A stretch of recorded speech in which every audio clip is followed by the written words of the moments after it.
sahabat semua,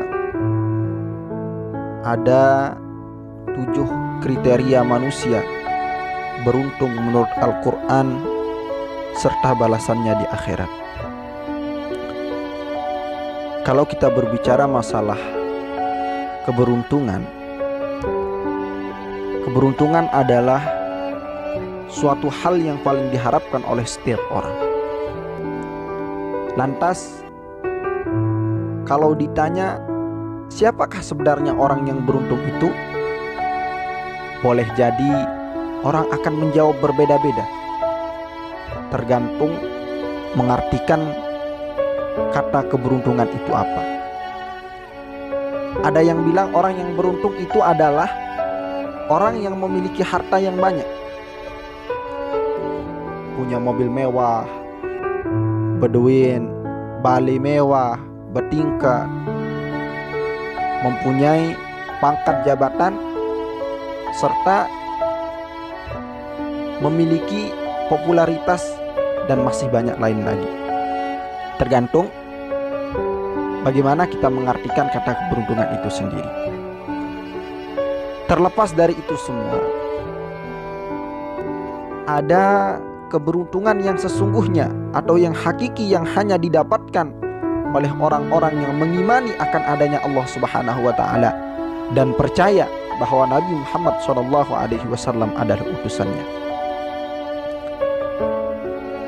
Jadi pada kali ini kita akan mengurai 7 kriteria manusia yang beruntung menurut Al-Quran yang teman-teman semua dapat temukan di dalam Quran surah Al-Mu'minun ayat 1 sampai 11. Yang pertama adalah qad aflahal mu'minun. Orang yang beruntung yang pertama menurut Al-Quran adalah orang-orang yang beriman. Beriman di sini bukan hanya sekedar mengimani dengan hati dan lisan, tapi lebih kepada pembuktian atau hal, serta bersifat dengan sifat-sifat bagian kriteria nomor 2 sampai nomor 7. Itu yang pertama. Jadi orang yang beruntung yang pertama itu adalah orang yang beriman. Kemudian yang kedua adalah alladzina hum fi sholatihim khashi'un, yaitu orang-orang yang khusyuk di dalam sholatnya. Khusyuk sembahyang. Khusyuk ini berasal dari kata khosya'a, yang artinya dari segi bahasa adalah tunduk, merendah dan menyerah. Namun yang dimaksud di sini bukan arti secara lahiriah, akan tetapi tunduk, merendah dan menyerah secara batiniah, yaitu tunduk, merendah dan menyerahkan hati atau kalbu, karena pada dasarnya khusyuk itu ada di dalam hati, sebagaimana yang dijelaskan oleh Imam Al-Qurtubi dalam Tafsir Al-Qurtubi jilid 6 halaman 414. Beliau menyebutkan bahwasanya adapun khusyuk tempatnya itu ada di dalam hati.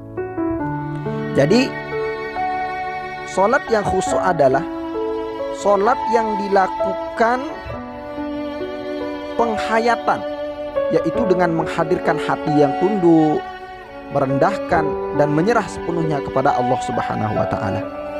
Dan itu tidak mungkin dicapai kecuali dengan memahami arti dari bacaan yang dibaca dalam sholat, dan juga dengan pelaksanaan sholat yang sesuai tuntunan Nabi Muhammad SAW. Termasuk juga terhitung dalam kata khusyuk, yaitu melaksanakan sholat di awal waktu. Nah, kemudian yang ketiga yaitu walladzina hum 'anil lagwi mu'ridun. Nah, ini sulit sekali bagi kita untuk menghindarkannya ini, terlebih di zaman sekarang, yaitu orang-orang yang menjauhkan diri dari perbuatan dan perkataan yang tidak berguna.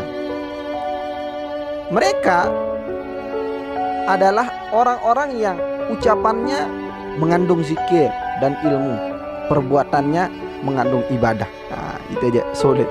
Penoan mengkedet kan, solid sekali kita mencapai kriteria yang nomor 3 ini.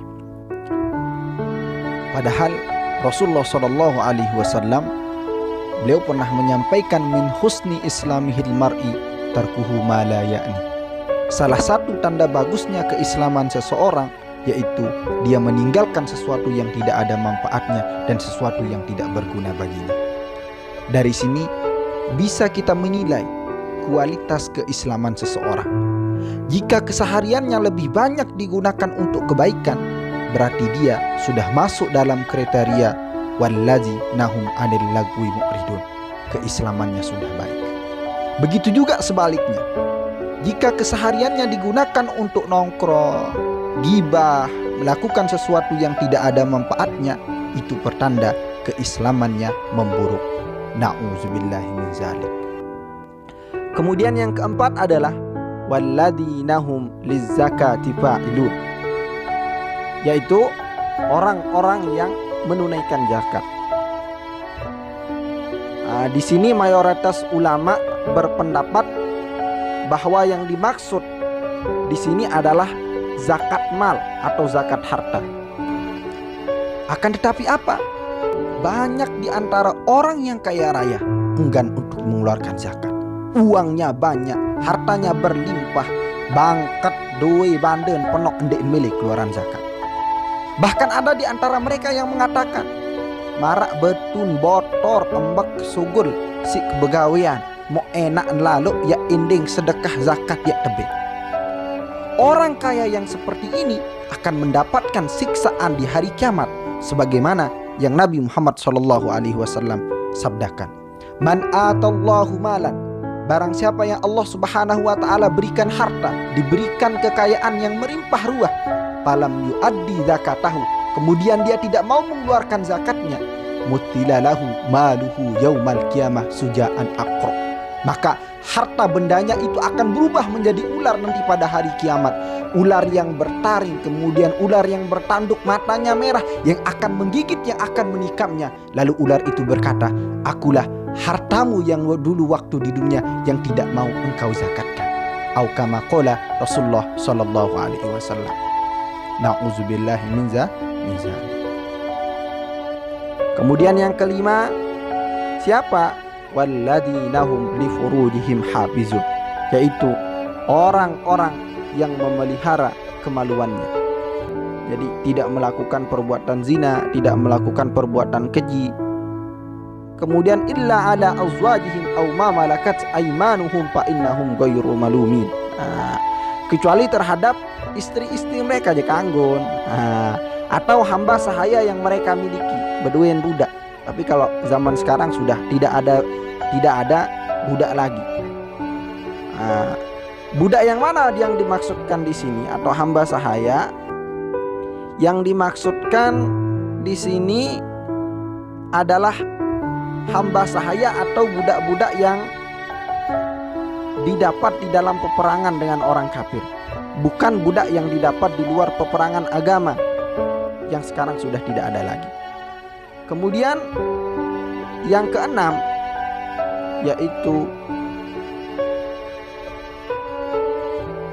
walladzina hum li amanatihim wa ahdihim ra'un, yaitu orang yang memelihara amanah-amanah dan janjinya. Mereka adalah orang-orang yang apabila diamanahkan, mereka tunaikan. Apabila berjanji, pantang mengingkari. Bahasa kerennya bukan PHP, ndek PHP, tidak seperti sifat-sifat orang yang munafik. Kemudian yang ketujuh adalah walladzina hum ala sholawatihim yuhafizun. Nah, ini juga sulit yang ketujuh ini, yaitu orang yang memelihara sholatnya. Nah, orang yang seperti ini adalah orang yang senantiasa mengerjakan sholat tepat pada waktunya, sebagaimana diungkapkan oleh Ibnu Mas'ud radhiyallahu anhu. Aku pernah bertanya kepada Rasulullah sallallahu alaihi wasallam. Kutanyakan, kata beliau, "Ya Rasulullah, apakah amalan perbuatan yang paling disukai Allah?" Beliau menjawab, sholat tepat pada waktunya. Lalu apa lagi, tanyaku? Beliau menjawab, berbakti kepada kedua orang tua. Kemudian apa lagi ya Rasulullah? Beliau menjawab, maka beliau menjawab, jihad di jalan Allah. Hadis riwayat Bukhari dan Muslim. Nah, itu 7 kriteria manusia yang beruntung menurut Al-Quran. Adapun balasannya bagi orang yang memiliki 7 kriteria di atas, yaitu ulaika humul warithun alladzina yarisunal firdausa hum fiha khalidun, yaitu mereka itulah orang-orang yang akan mewarisi surga Firdaus, mereka kekal di dalamnya. Allah Subhanahu wa taala a'lam.